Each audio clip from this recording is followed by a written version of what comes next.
Welcome to Donmar TV News Channel, mga nagbabagang balita sa buwan ng Setyembre. Ito po ay napaka-importanting report lang sa ating mga kababayan tungkol sa ating Build program. Alam niyo naman po na ngayon pong araw nag-report po ang ating NEDA at ang ating DOLE tungkol sa pagtaas ng unemployment rate sa Pilipinas. Umaabot po ng 10% ang unemployment.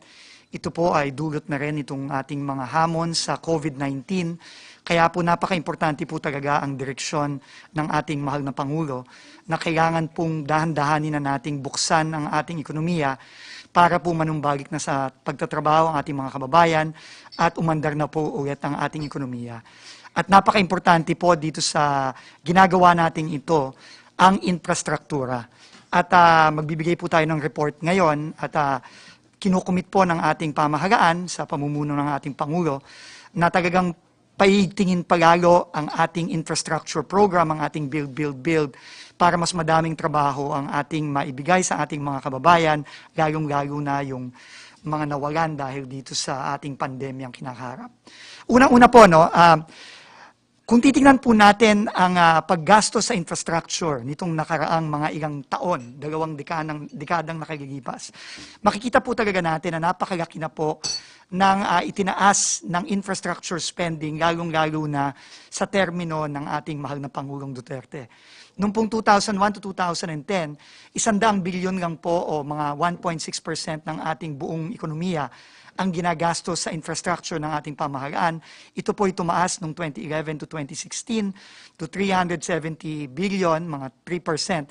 Pero makikita po natin, halos 1 trilyon po kada taon mula 2017 to 2019 ang ginagastos ng ating pamahalaan, equivalent to 6% ng ating GDP.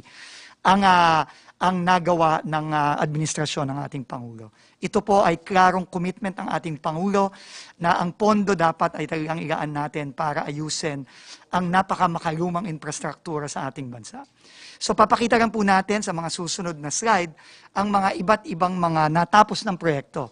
Sisimulan po natin siyempre ang New Clark City Phase 1A kung saan dinaos ang ating successful Southeast Asian Games. Ang susunod po ay ang Harbor Link.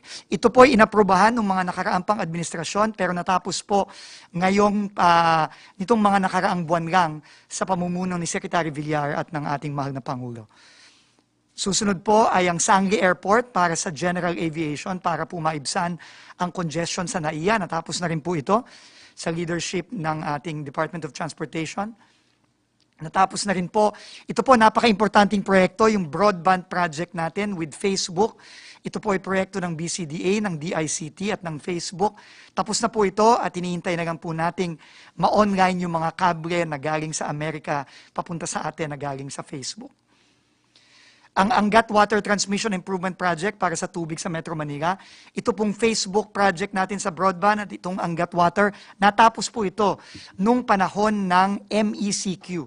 So nakikita po natin na kahit na tayo naka-lockdown, ituloy-tuloy pa rin po ang ating infrastructure projects. Kaya natapos po natin ang dalawang proyektong ito sa Build.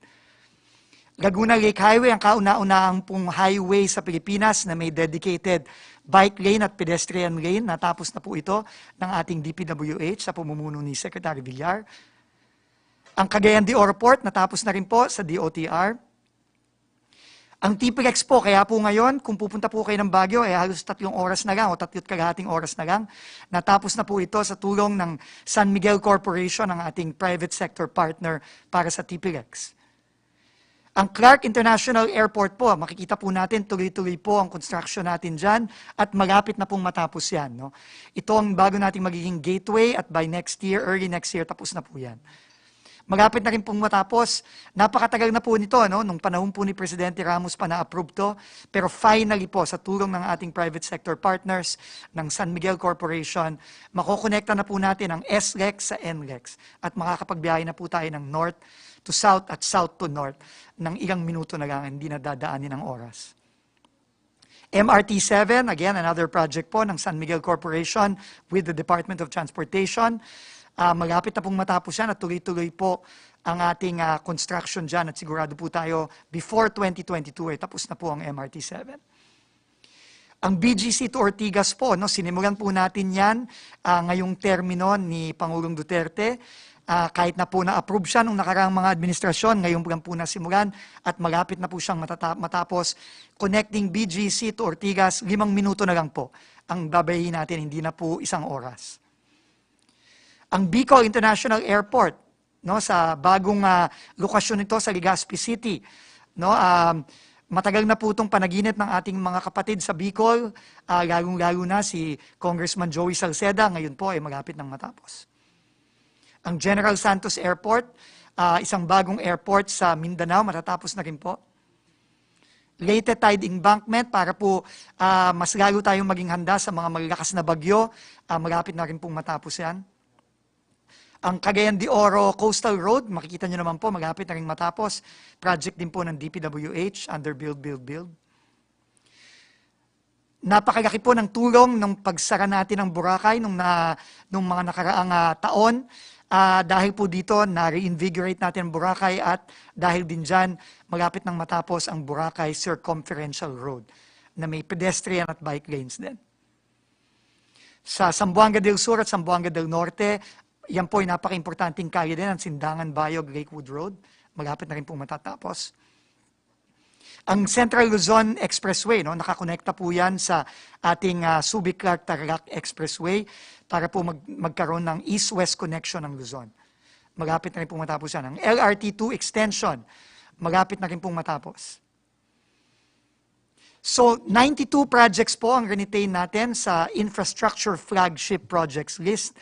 4.1 trillion pesos po. Meron tayong 8 na itinabi muna dahil kailangan muna ng masusipang pag-aaral at medyo yung iba po ay napakamahal. So kailangan nating mag-redirect ng resources natin sa mga ibang proyekto. Pero meron din po tayong mga dinagdag na priority kasama ang ICT na napaka-importante ngayon lalo na sa panahon ng pandemya. Mga water projects, no, at dahil nga po dyan, nag-issue po ang ating mahal na Pangulo ng Administrative Order 32 para siguraduhin na ma-fast track ang ating mga water projects. Pagtutulungan po natin yan with ARTA at ng NEDA kasi para siguraduhin po natin na hindi tayo magkakaroon ng water shortage problems lalong-lalo na sa Metro Manila. Nagdagdag po tayo ng mga importanteng transportation projects. Kasama na rin dyan ang isang PPP project, ang NLEX Harbor Link Extension to Anda Circle. At importante sa healthcare, magtatayo na po tayo ng isang world-class Virology Science and Technology Institute sa tulong ng Department of Science and Technology sa New Clark City para po ready tayo sa mga susunod pang paghamon sa ating healthcare system. So with that po, maraming salamat po, Secretary Harry, and ito po ang report natin sa Build program. Build program. Thank you. Maraming salamat, Sec. Vince Dizon.